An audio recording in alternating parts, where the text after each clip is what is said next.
going to be recorded because this is truly a once-in-a-lifetime experience. I got that.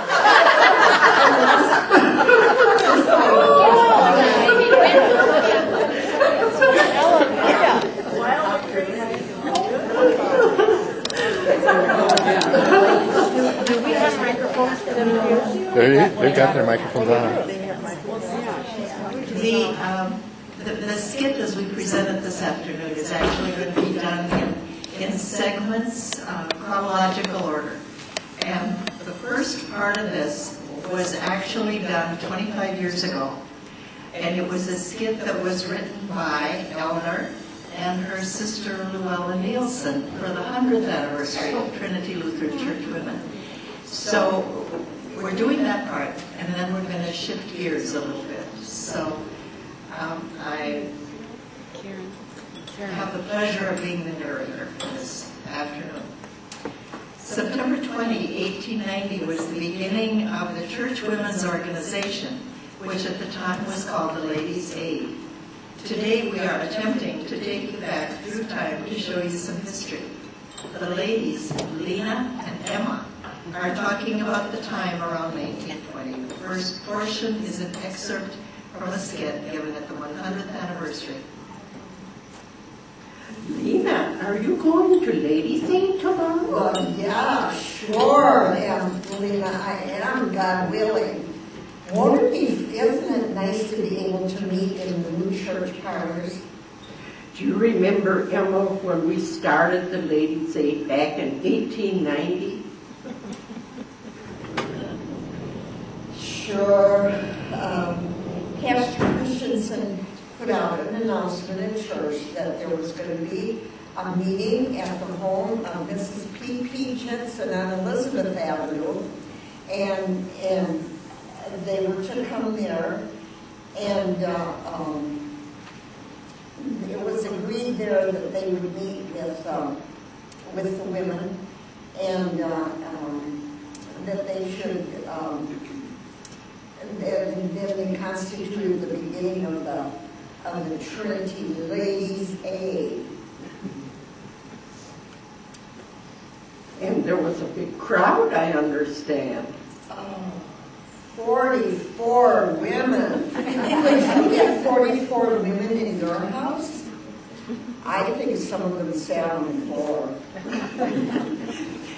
And it was also decided that at each meeting they would take 10 cents dues.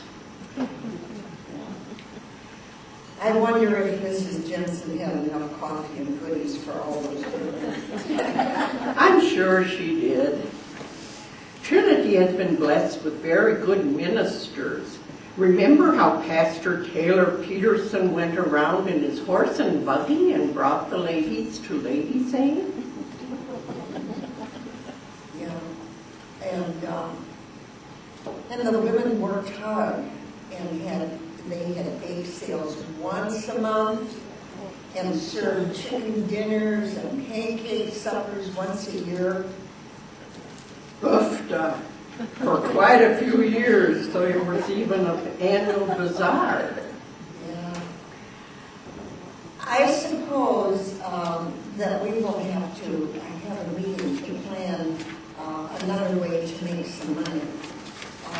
Since the church council, and you know those men always come to us when they need money, they borrowed $400 from us to pay the debt on the new parsonage. Yeah, they know where to come when they need money.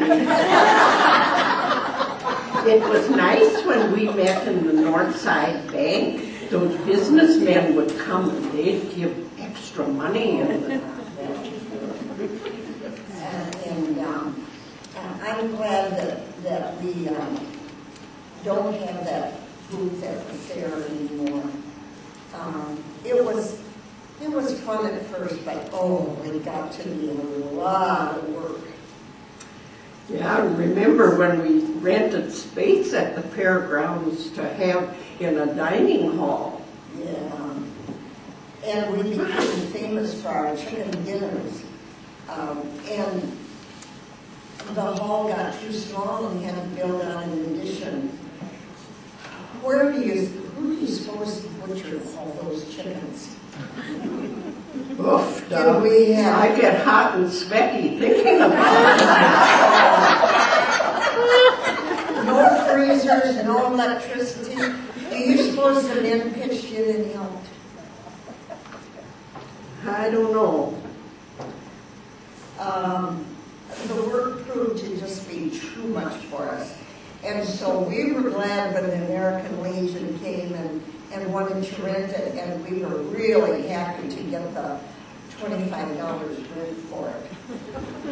Yeah, the average income from our dues was about $420, and the bazaars brought in another $300. Yeah, the chicken dinners brought in $160, and the Lord's banks, treasure banks, brought in $395, and well as other ways. And so the total income for the year was $1,799. Wow, it all adds up. They established an organ fund at that time of $500. God had really blessed them. In the late teens and the 1920s, the church on College Street was sold to the Norwegian congregation, and the new church on the corner of Washington and Pearl was built. Now it is no longer Emma and Lena talking, but Eleanor and Erna, reminiscing about what they had been told and what they knew during the period up to 1940.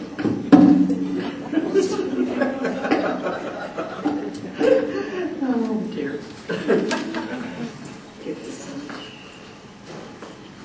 These newfangled damn.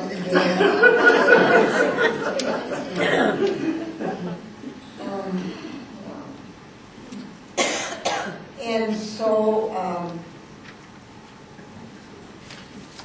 I've got to get the right At the place. page at the bottom. Yeah, okay.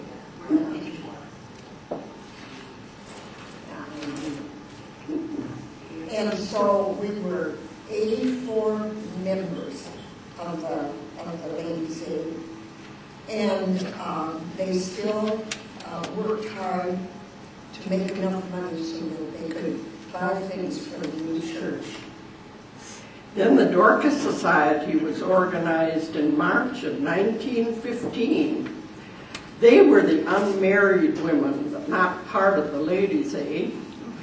Then they decided that they would like to do something for the new church.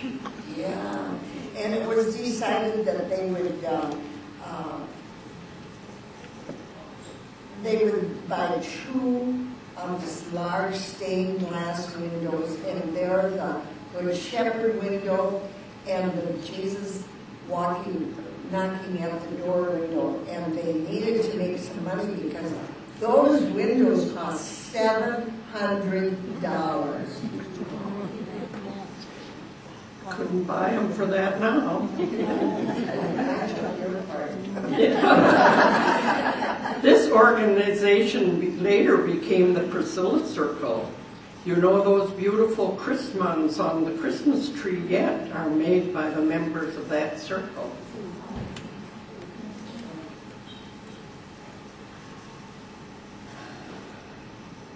There was a big discussion about whether to sell tickets for a crocheted bedspread. And finally they came up with the idea that they would serve the people that bought a ticket a dinner, because then it wouldn't seem like we were gambling. At that time, a few members dropped their membership.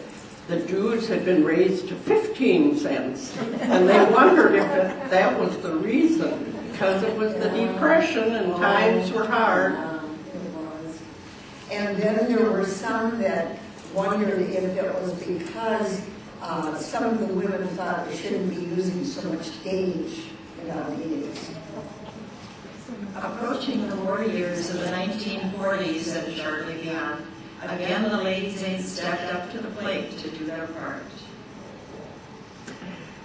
Clothes were packed for the Oaks Mission Circle, or the, no, I belong with that. The Oaks Indian Children's Home at Oaks, Oklahoma. And we still, every year at our Christmas meeting, we take up collection for them. And the reason we especially got interested in that was because John Romer, a son of the congregation, was pastor at the mission at the time. And then at that time, Christmas cards were also sent to the soldiers. And then we also wrapped gifts for them, and then we sent them a copy of the Christmas Chimes, which the UELC printed every year at Christmas, and different individuals would write stories. And I think your brother John wrote up some poems for him. Yeah. We started to have a birthday table at that time each month. And if you had a birthday during the month, you sat at the special table and there was a birthday cake for you. And I remember Grandma Marie Hansen had a birthday in May. And I went to pick her up at the Broadway Care Home and brought her so that she could sit at the birthday table. And as we drove up in front of the church, she looked up at the church and she said, "I wonder how many more times I will come to my father's house." And she was a charter member of Trinity. And then when she had her 100th birthday, the church had a birthday party for her. And how many of you remember Paul Harvey? Well, he was an elderly for some special occasion that was going on, and someone had told him that Grandma Hansen had a 100th birthday, and he came down to the party, and he got down in front of her. She was sitting in a chair, and he got down on one knee and took her hand and looked up into her. I didn't hear the conversation, but they had a little short conversation. Well, that day, Pastor Jacobson said, "Well, Grandma, when you get to be 105, we'll have a party again," thinking that she wasn't going to reach that. When she got to be 105, she reminded him, "You promised me a party." So there was another party when she got to be 105, and then she died when she was 107. Oh my goodness. I remember that. At that time then was when the Pioneer Day was established. And the special guests were the women that were over 65 years of age. Erna, we're over 20 years more than that now. Does that mean we're eliminated?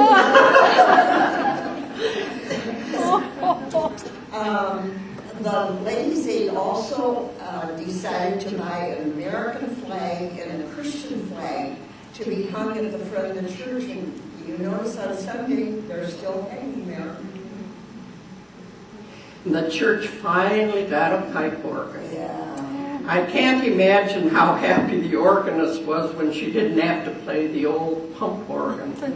I remember it was Betty Goodmanson. She started playing organ when she was still in high school. And in the summer, she'd be pumping away and the sweat was pouring off her. I felt so sorry for her. And then one Sunday, one of the straps broke on the pump. She just picked up the hymn book and walked down to the piano and right on.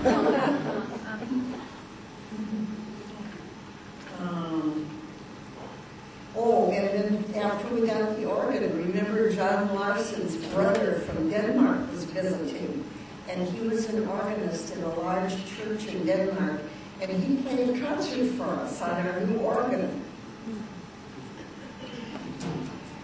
And then in 1948, that's when we started the supervised nursery.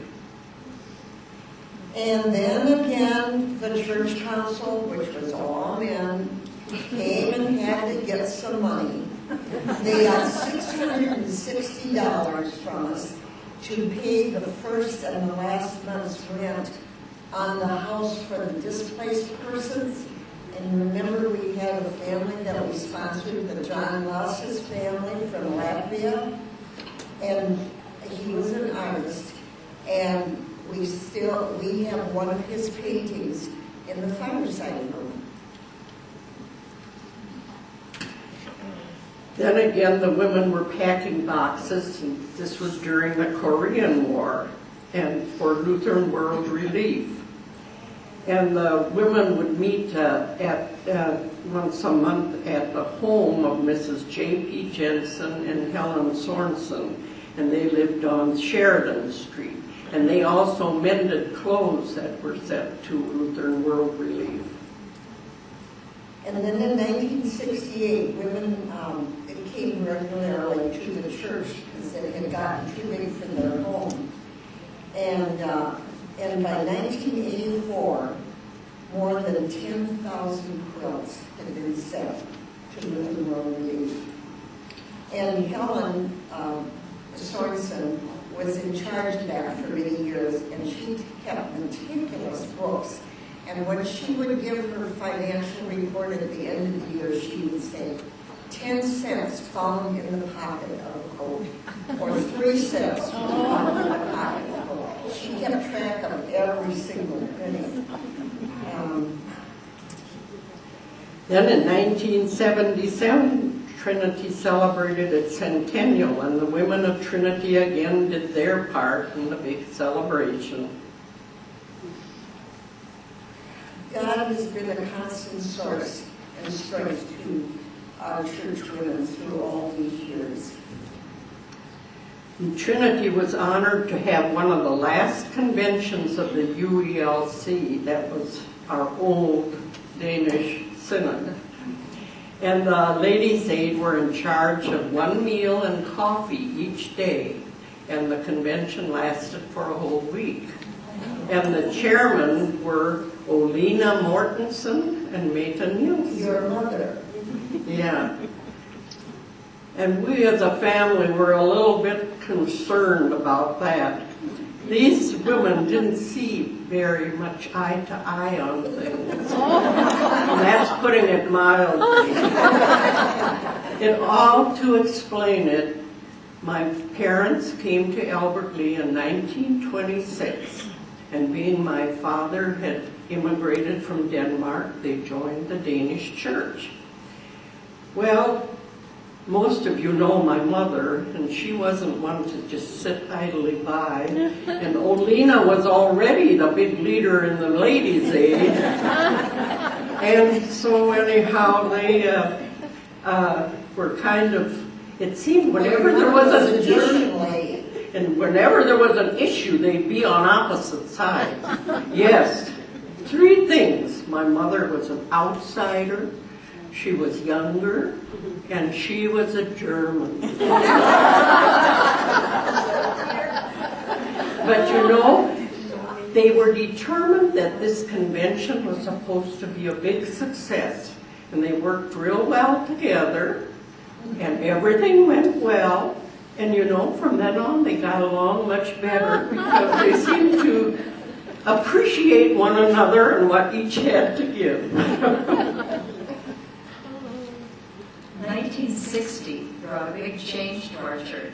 The Danish, Norwegian, and German background churches merged into the ALC, the American Lutheran Church. At that time, we were encouraged to reorganize the different women's groups.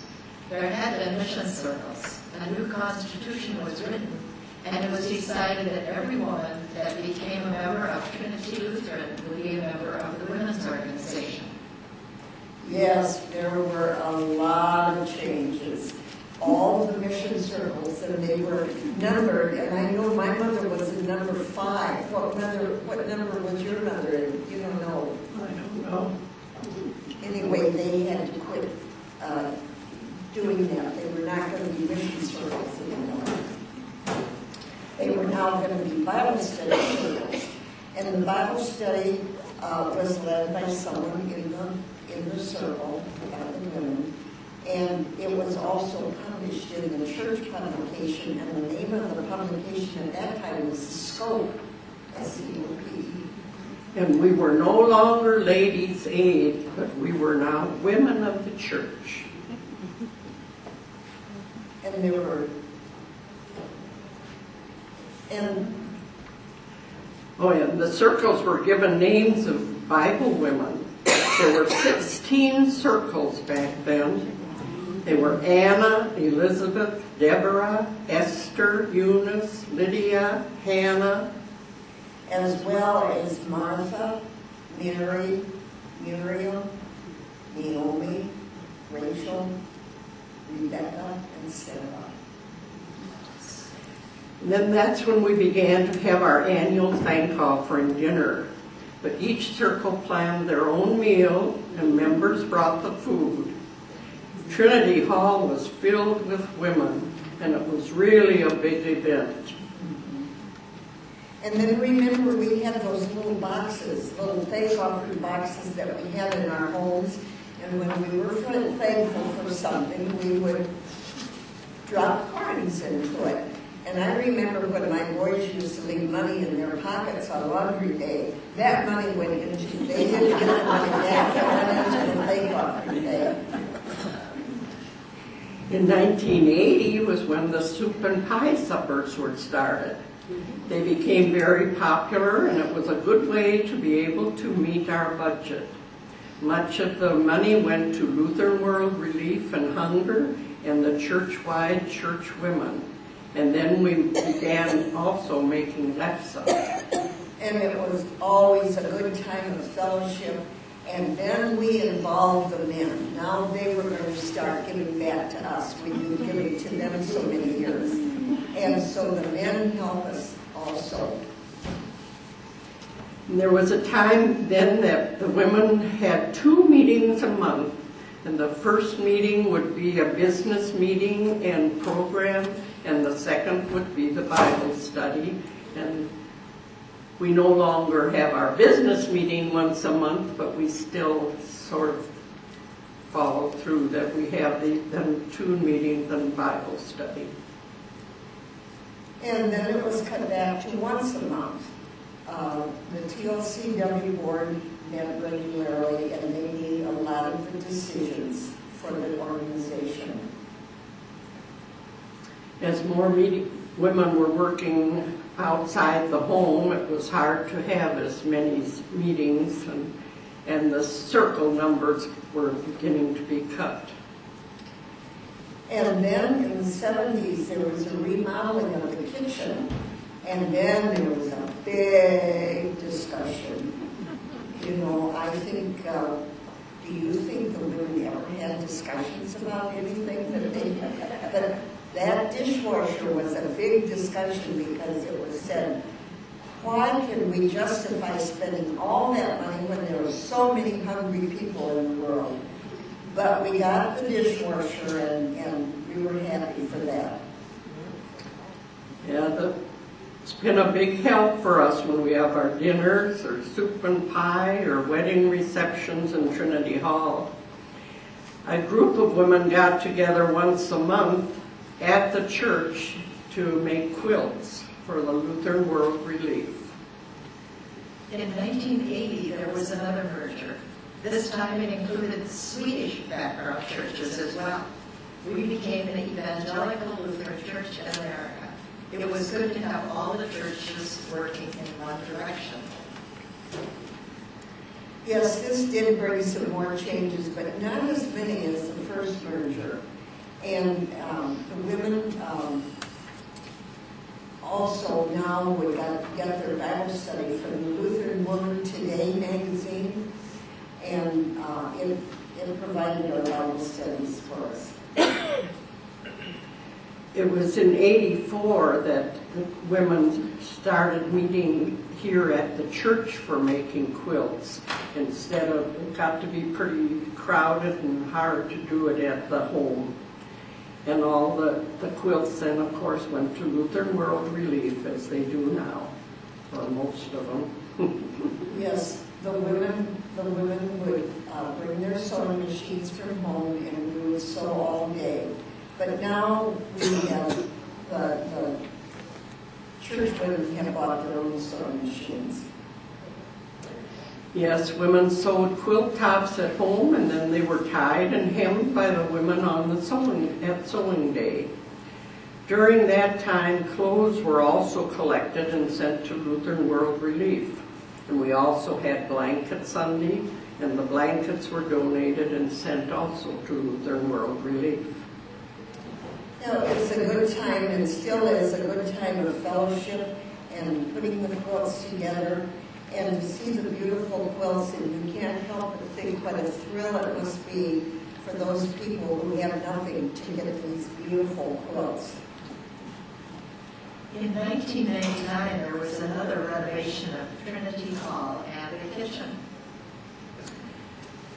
Remember, we used to have a stage over there. We'd be sitting on that if it were them. And this was taken out when the new narthex was added to the front of the church. And there was also a stairway that went up to the church over there. Yeah, and then remember on that side of the stage was a men's bathroom and a women's bathroom, and now that's used for the supply room for the sewing. And then the room over here was at one time a choir room, but then that had been opened up when the parish house was added in 1953. The whole Trinity Hall was gutted, and many treasures were found in the sub-basement of the church, like some stained glass windows that had been taken out at the time when the new parish house was built in 1953. And then, you know, that big wall that's back in the kitchen between the sinks and the dishwasher, you know what that is? It's the chimney for the original church. And so that could not come out. And so the wall for the kitchen was brought out, I think, about 3 or 4 feet, so that you could go around that chimney, and then the dishwasher is back there. They had a coal-burning furnace back then in the sub-basement, which was the heat for the church. And I remember right about here, close to that pole, there was a great big square opening with a grate on it, and that's what heated Trinity Hall. So, and lots of changes have been made in this room alone. Also, we got a new coffee maker. It had been in the kitchen, and now we have a special place here in Trinity Hall for it. After the merger, many programs were started by the ELCA, which encompass the whole world.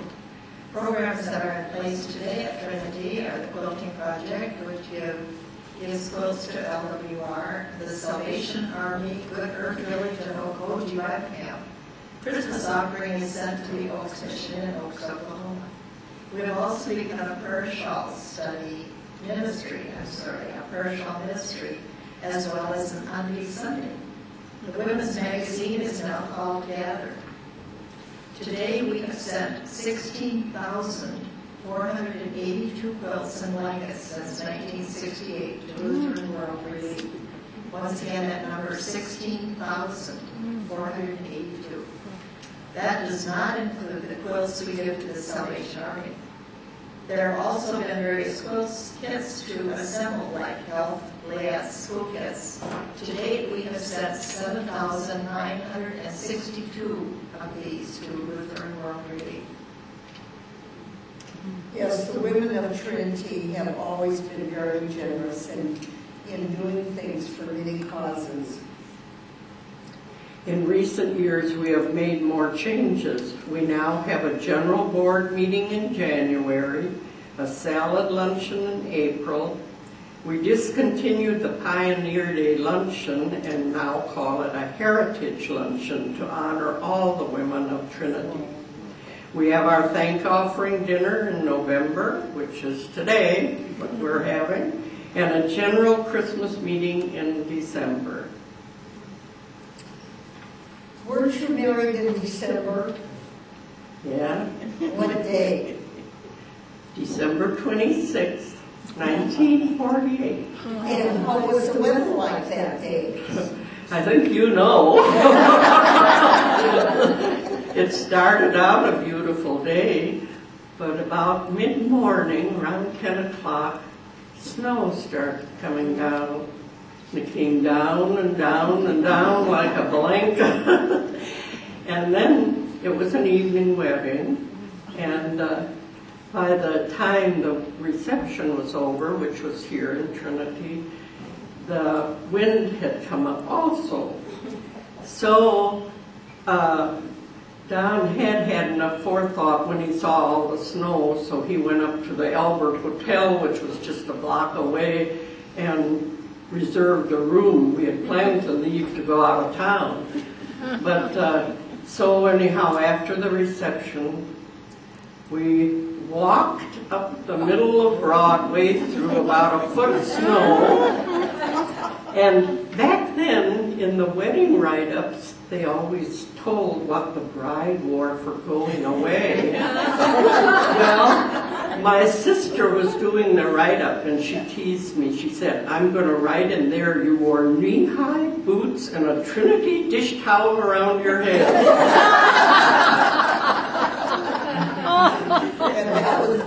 And I do remember that. It was a funny day because I was going to go to Chicago and visit Bob, and I had to take the bus to Austin to get the train, and the bus could hardly get through to Austin.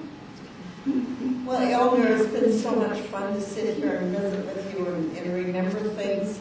And you know, we've been friends since we were 9 years old, because my family moved here in 1937. And we have, that's like 78 years ago. And so... Remember after school? That's right.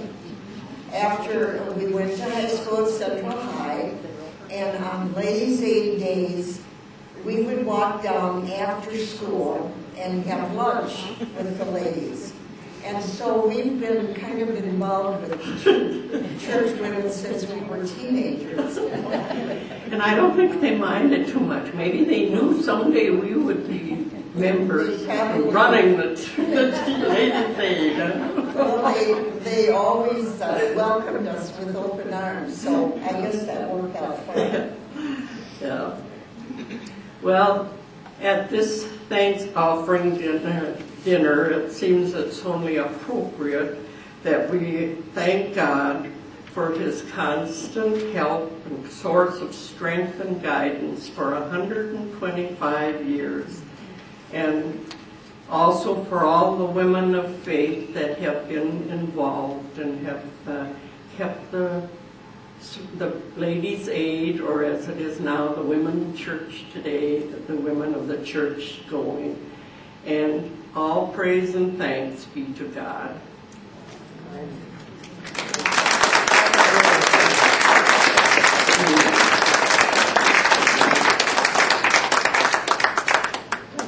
Stand up and take a bow.